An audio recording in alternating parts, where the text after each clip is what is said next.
এই যে আমরা আজকে সকাল থেকে 6টা। ঈদ মানে আনন্দ, ঈদ মানেই খুশি। সেই আনন্দ আরো বাড়িয়েছে কুষ্টিয়ার কুমারখালীর গোস্তের সমিতি। নিম্ন আয়ের কয়েকজন মিলিত হয়ে করেছেন এই সমিতি। সদস্যরা সাপ্তাহিক বা মাসিক নির্দিষ্ট অর্থ জমা করে। ঈদ, শবে বরাত, শবে কদর কিংবা গ্রামীণ মেলায় সেই অর্থে গরু কিনে মাংস ভাগাভাগি করা হয়।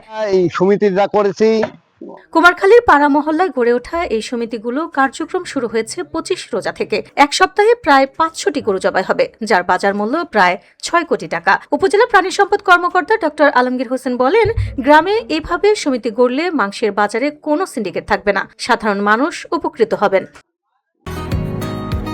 বসুন্ধরা, উত্তরা, বনশ্রী, কুড়িল ও বাড্ডা সহ রাজধানীর বিভিন্ন স্থানে অভিজাত ও অত্যাধুনিক মানের ফ্ল্যাট কেনার এক নির্ভরযোগ্য প্রতিষ্ঠান pleasant properties limited.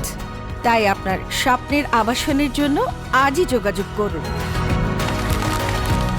Pleasant properties limited, where destiny matches eventually. Tebaria গ্রামের সমিতি উদ্যোক্তা শহীদুল ইসলাম জানান, তিনি 6 বছর ধরে গোস্ত সমিতির তত্ত্বাবধান করছেন। এবছর তার সমিতির 150 সদস্য, যারা মাসিক 400 টাকা করে সঞ্চয় করেছেন, সেই অর্থে 6টি গরু কিনে মাংস বিতরণ করছেন। এক কথায় কুমারখালী গোস্তের সমিতির ঈদকে করেছে মানুষের জন্য আরো মধুর। VOD Bangla news desk. ভাবে মাংস